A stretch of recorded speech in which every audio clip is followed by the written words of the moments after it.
Yeah.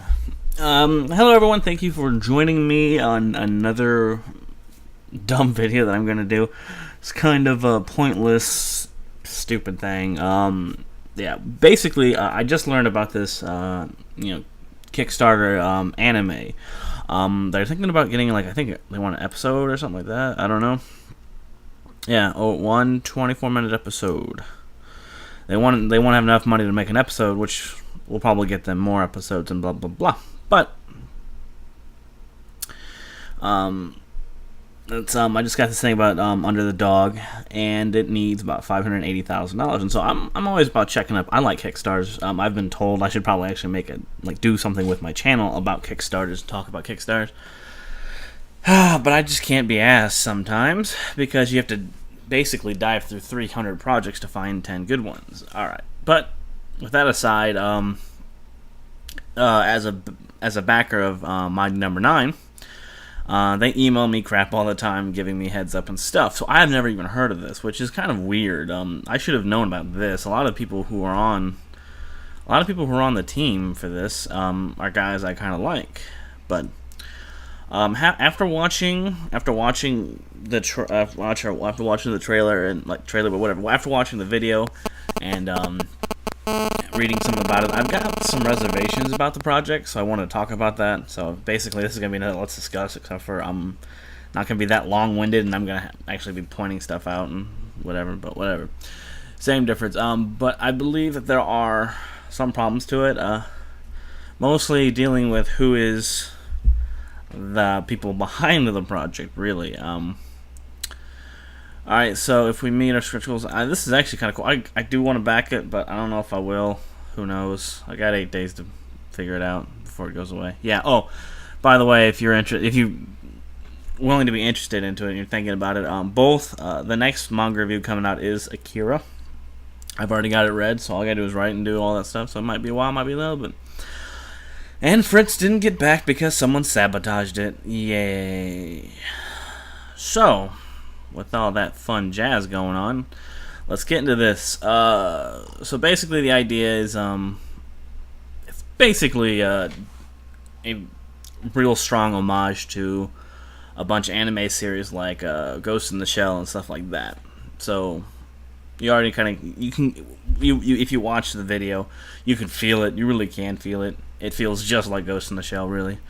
Not a bad thing. I mean, of course, it is kind of of course, it's less original that way, but at the very least, you can kind of feel where it's coming from. And, more Ghost in the Shell isn't always a bad thing, so, it has been in the past, but it might not be this time. So let's just talk. I don't have these in the right order. Well, let's just talk about who the people are, and then we'll get into why I have reservations. So we have Masahiro Ando, something like that. This guy is a pretty cool dude. Let's check his IMDb. He's been the key animator for a lot of stuff I like. He's definitely directed a bunch of stuff I like. I don't know. I don't even know what that is. Kana. Oh no! Don't tell me. Is that the one about the girl who's sick? Oh, please don't tell me that's that. Oh, I'm gonna be so. Oh, I can't tell. Oh. I don't know what this is. Is this the anime that's about the? I think this is the anime where the girl's sick and then she dies and then the guy. Okay, so I think that's it. Okay, that's a point in the negative direction, but that's because of the writing. That has nothing to do with him. As a director, which I guess it's still part of his job. But the fact is, this guy is a key animator. Let me see. Yeah, he is a key animator, and he's also a director for certain things, like his Neon Genesis Evangelion. My bad. Let's see, again as a key animator, Ghost in the Shell, key animator, Memories, key animator, Jinro.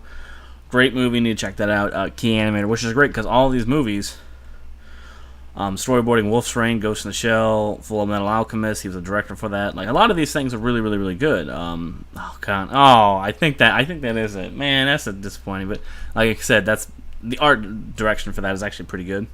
So yeah, even with more negative aspects of this, even with more negative aspects of this, some of the stuff he's been working with, I wouldn't normally consider it his fault because he's not the writer, he's a director. So yeah, he's been working for a bunch of cool stuff like Wolf's Rain, a really pretentious series, but not. Oh, he only directed a couple episodes of that. But yeah, really pretentious series, but well animated, so whatever. Gundam Seed, he animated Full Metal Alchemist, which is actually really cool. He was the key animator for the Cowboy Bebop movie. That's pretty cool. That's a beautiful movie. So yeah, that's a real good sign. Yeah, this guy has his this guy has a real good catalog to his name. He's got a good demo reel for sure. So yeah, that's pretty good on that end. This guy, No More Heroes. Basically, this is Yusaki Kozaka. I don't know. Let's not care about names right now. Yeah, that's a bit different of a picture. Character design. Yeah, for some reason this was in French. I don't know why. But he basically did the character designs for Speed Grapher, which I thought was Speed Grapher wasn't that. Soul Eater, I don't really care. But like some of these, he does very interesting. Like the No More Heroes, definitely. The No More Heroes, definitely. I really liked the character design in that. They were kind of weird and kooky and fun, and you can kind of tell it's kind of on the same line in here, which isn't bad. Which definitely isn't a bad thing. But yeah, not a whole lot to say about that. I think if you watch it, you might not like it, but I don't think it looks too bad. Like that's very characteristic of him. You can't even see it because, of course, I didn't click to record the mouse. But like that earpiece right there, not the ear, but the hairpiece is pretty characteristic of him, like that. This guy, the producer. I don't know why it says producer. It should be something else, but maybe producer means something else in Japanese. This guy is the what is it? He basically makes the music. Composer. That's probably what he ought to be called, as a composer. He hasn't worked for a whole lot of stuff. Like even his IMDb page doesn't like Wikipedia page, but Wikipedia's pretty bad. But he doesn't really talk about a whole lot what he's done. Diablo 3, Soul Calibur, Disappearance, The Tower of Draga. Yeah, he hasn't worked on a whole bunch of stuff, but I mean, he seems to be very prolific. He seems to be good. Where does he work as? Yeah, kind of high-end orchestra right there. Either way, but he, so I wasn't blown away by the music, but at the same time, I wasn't like, it just seemed, it seemed like it was of a high quality. So, yeah, we're gonna come back to him in a little bit. Alright, this one, what do these guys work on? They've got a few things underneath their belt. Black Bullet? I've never heard of some of these things. Anime OVAs. Yeah, this is a brand new studio. So, Eureka 7, Pocket Full of Rainbows. Oh, dang. I have not watched some of these things. That scares me a bit, but animation quality is quite different from, writing. So, animation studios would just be doing...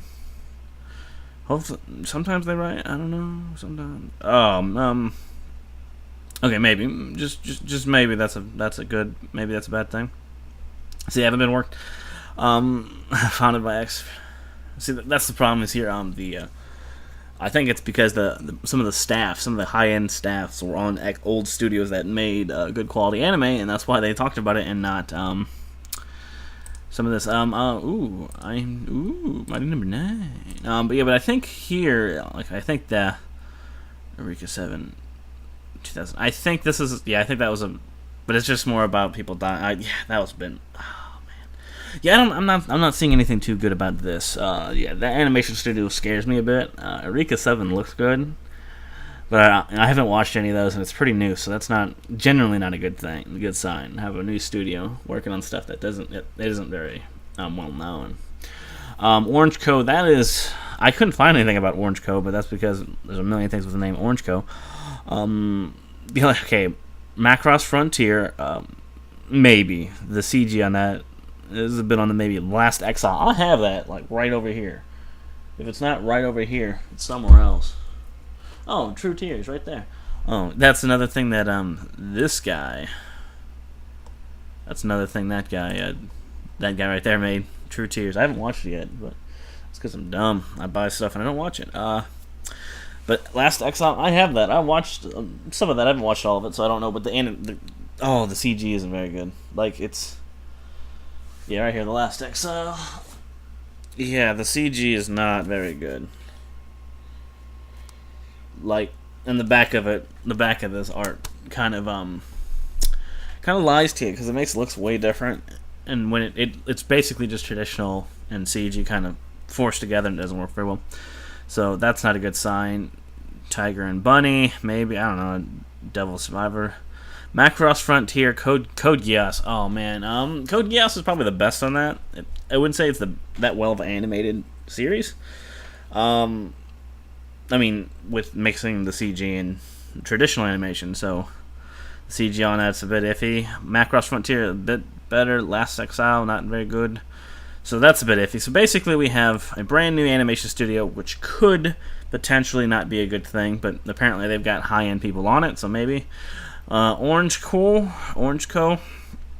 Really sketchy. And basically everyone else being pretty good, except for we got here is Jiro Ishii. Jiro Ishii. I think it's Jiro. Who knows? I tried looking for more stuff about this guy. I got some problems with this guy. Basically, one of the first things you notice over here is an anime action thriller that will explore what it means to live and die well. To live and die well, testing the limits of all we hold dear. There's a few things in this world that are pretentious. Actually, there's a lot of things in this world that are pretentious. That line is incredibly pretentious. That's the one thing. It's like when they started talking about, what is it like to live? What is it like to die? The main character is full of life, trying to find an exit. Like once I started reading this kind of stuff, I really started going. This is the worst aspects. If you haven't watched it, you really ought to watch the movie Ghost in the Shell, because it's a really, really, really good movie. It's got really, really good, amazing art design, amazing sound design. Pretty much amazing all around. The story, on the other hand, the story is also got its moments where it has really, really, really deep metaphorical, significance. It's got really it's got its moments where it's really good. But the fact is, the story is downright retarded and pretentious. The story is downright if you would have given it another story, if you would have given it another script, if you'd have taken the ideas from Ghost in the Shell and put it within another more properly written script, a more balanced script, it would have worked infinitely better. But the fact is, it's still a really good movie, and it's still a beautiful movie, and it still has it has that. Basically, what this kind of animation comes off as, it's kind of going for the original pretentiousness, setups, and ideas and sophistication of Ghost in the Shell, and that's the vibe I'm getting. Maybe you wouldn't get it for that, but that's the vibe I am getting. I am kind of sitting here going, I am deathly afraid of this. Again, because of this guy, Jiro Ishii, and again because it's kind of plastered all over there. Our enemy is the light of humanity. Kind of starting off on a very, very pretentious note. Very pretentious note there. Yeah. So, for those of you who don't know, Jiro Ishii is a very acclaimed writer, actually. He's a very well-respected writer, and for very good reason. He has written some very, very good... Wait, I need to look this up. Canon. Canaan.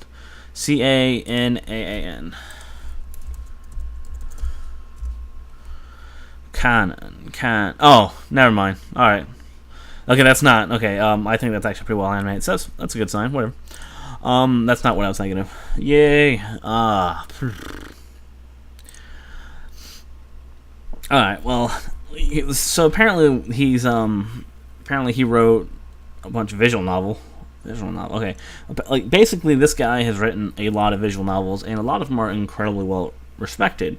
We have basically Canon, which I think a lot of people like. I need to watch the anime, but I haven't gotten around to it. He's got 999, whatever that Ama Bosco thing is right there. He's also worked level 5 illustration iterations for Dragon's Quest. Oh, and Professor Layton. So if he's worked on some of the Professor Layton games, I don't know. I haven't read into it, but I've actually, from a lot of people that I know, it's a really respected and really loved series, a beloved series. So you never know. Where the ultimate problem comes from with Jiro Isha, the worst aspects of this is the fact that 999, which is 9 hours, 9 persons, 9 doors. 999 was, for me, one of the greatest video games ever created. It's very up there. I think when I made my official list for my top 100 video games of all time, I think it's number 2. You know, I mean, my lists are horrible because, frankly, you can switch things around by 5, and it really doesn't matter to me by any. You know, like you put it up 5 space, put it down 5 space. It really doesn't matter. But I think it's number 2. I really, really love 9 hours, 9 persons, 9 doors. If that was the only way I'd know him, I'd back this immediately. If I only knew Jiro Isha from that game. But that's not how I know him. Jiro Isha also produced a sequel to 999, which is called Zero Escape: Virtue's Last Reward, which did a couple things. First off, it turned 999 into a series, which, that doesn't bother me. 999 was a really, really great game, so why not? But it made it into a prequel, and it's changed the title to Zero Escape 999. Kind of undermining everything that was great about it. Basically, it's just a precursor. You kind of just see it, and you're tasting it, and you're like, that's just not quite right. There needs something in that. Then you play Virtue's Last Reward, which is a sequel. And I'm actually going to make a video about this. Let me see how much time I'm on right now. 17 minutes, that's not good. I'm going to make a video about this, but I'm going to make a far more detailed video about this. But just for starting out, almost everything that was beautiful and amazing about 999 was, in fact, completely undermined and kind of subverted and almost destroyed by Virtue's Last Reward. The sequel is a terrible, terrible sequel. It's like compared to other games that came out at the time, it's not even that bad. But compared to 999, just going off the fact that it is a sequel to that game, it is probably one of the greatest betrayals of all sequels of all time. And it's fundamentally because of what it does. What it does is not a very good thing. What it does is not it's not a well thought out thing. And one of the ultimate problems of it, and you can argue that maybe it was other things, maybe it was gameplay aspects, maybe it was this, and it very much could have been. I haven't looked into it too much. I probably will look into it a bit more. But all I know is that Jiro, let's call him Jiro. Let's go Jiro. I have heard, and I have seen him replying and talking about things that we've discussed about 999 and Virtue's Last Reward that were... I'm not spoil anything, just in case you haven't played those games and you want to. Some of the ideas that he's backed up, some of the ideas that he's basically confirmed for 999 and Virtue's Last Reward are ideas that are not only fundamentally flawed in any specific way that they can be, they actually cause a time paradox in the first game. So that's what the kind of thing is. Either, like, basically, for one of the points that I have, it's either you sit there, you either believe the artist, and it creates a time paradox that really, really, really does bad. Like, it looks and feels, and it kind of ruins the first game. Like the first game is not as, like, essentially, either believe him and have the first game. Believe him and the first game is not nearly as good as we thought it was. Or don't believe him and the first game is still amazing, and yet the second game is dumb. And really, that's kind of how it all boils down to. Because the level of continuity errors and some of the just simple mistakes that were made in Virtue's Last Reward are pretty like actually kind of almost spectacular in their failures. So that's what happens. So if his past is good and his future is not, so I mean, if his past, if this is him writing at the level he has in the past, this might turn out amazing. If this is him writing at his current level of writing, this is not going to be very good in all likelihood. I still might back it. Don't know, but basically we got that level of pretentiousness. Everyone talking about, like, every single party basically going Ghost in the Shell, Ghost in the Shell, and it looks like Ghost in the Shell, but I don't have a problem with that. But this kind of idea, bad enough. Having something that pretentious in his hands is basically Virtue's Last Reward again. Except for probably worse, because at least Virtue's Last Reward came off of something with such momentum that it was. A lot of people forgave him for it just because of the momentum of the first game. Our enemy is the light of humanity. Holy crap! I still like Ghost in the Shell. I still think this might be pretty good. I might back it, I might not. Depends. I've got 8 days to think about it. But an anime science fiction but that's basically my ideas on it. If you want to, it should be in the description if you want to go check it out yourself. You really ought to check it out yourself. It's pretty ambitious idea. $580,000 isn't a whole lot of money, and this is a pretty high up dev team. At the very least, the director itself, he's had his hands in enough things that he alone could make me want to back this thing. And even with the animation errors that are in, like not the animation errors, but just some of the lackluster animation that was in the Kickstarter video, basically the teaser. That doesn't even worry me at all because I know the quality that this guy puts out, and it's amazing. Genro is a really amazing. The Cowboy Bebop movie is a beautiful movie. Genro is a beautiful movie. Like, so many of the crap that he's put his hands into are beautiful. So that's actually an incredibly good thing. I just want to know if he's key animating the thing, then we've got all of the. If he's key animating it, it's done. It's all good. The animation's gonna be great. This is where it starts getting a little bit on the fruity side. You can't do this. You can't do this. I can't remember who wrote and directed Ghost in the Shell, but whoever did, at the very least, like, Ghost in the Shell is like a stupidly pretentious, but at the very least, it's so ambitious that you can kind of forgive it. But it's pretentious beyond pretentious. But like I said, it's still kind of fun. Yeah. So I'm gonna check this out, everyone. It has $500,000, $580,000, $600,000 is nothing. Yeah, basically if they get it, it's basically pennies on the dollar. Really, for what an animation studio really needs to get, like, that's not a whole lot of money, especially for such an ambitious project. But I think it's supposed to be one of those things where it's like a pet project for all these guys. Like maybe not Yosuke. And probably not Hideroki either. But I think Jiro and Masahiro, I think they both have a pretty significant stake into this thing. I think it feels like they both want to do this. So, but that's not a good thing. You smiling little dumb person.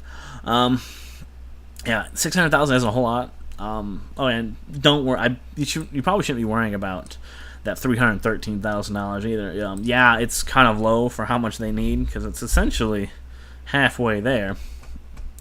Yeah, it's more than halfway there, Josh. You dumb. It's halfway there with only 8 days ago left, which is out of 4. But the fact is, and the reason why I'm here, of course, I told you this, but Mighty Number 9 just sent out a what is it? Mighty Number 9 just sent out an email, because they do that all the time where they talk about stuff that they just they're giving back to other Kickstarters, telling us, hey, look, check this out, check that out, and look how many's that? It's 67,000 people. Like, even if only half of those people back, which of course probably less than that will back, but if even only half those people back at the normal rate, which is 30,000 times 25 is, what is that? Like 7,000. It's not 100. I don't know. It's something like $80,000. Who knows? I'm bad. I should probably get my calculator out. I need to start getting back on my math because I used to be really good at math. Now I'm like, Let's just say if all of them 60,000 times 25, just put down the money necessary to get the product, which is I think right here 25. Yep, a high digital. HD digital download of Under the Dog episode. Your name will be included at the end of the episode credits. So yeah, if every single one of the Mighty Number 9 backers back, that's $150,000, right? No, that is not. That is $1.5 million. Okay, yeah. So I mean, of course that'll boost them past. But I mean, just imagine that if only 10,000 people backed it at $25,000, that's 150,000. You stupid idiot. I'll also type it in just in case I'm wrong. Yep. Oh, 250. I am so dumb. What is wrong with me? It's probably because it's 3 o'clock in the morning. I haven't got any sleep in a while. Oh yeah, 250,000. Right? Yes, $250,000. Yeah. So if only a fraction of the people back this at the level, that's going to get them their money. And if not, like even if it's not even 10,000 people back at that level, there's some people from the Mighty Number 9 that's going to back this higher. There's got to be people like me who respect a lot of the people on that list. Maybe even respect him a lot. Maybe love, because there's a lot of people that like Virtue's Last Reward, but whatever. I might back this, but I'm kind of so on the fence about it. What the high digit includes? What is that agent? Where's the agent?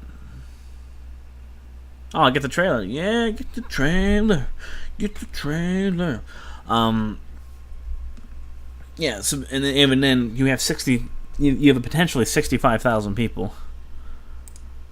Yeah, you have 65,000 people who are going to talk about this with other people. So even if they don't back it, so even if like those people don't back it, they've just got a massive marketing boost of 100,000 people. So I'm not afraid that this is going to get it or not. What I'm more worried about is the guy that's sitting right in front of you right now.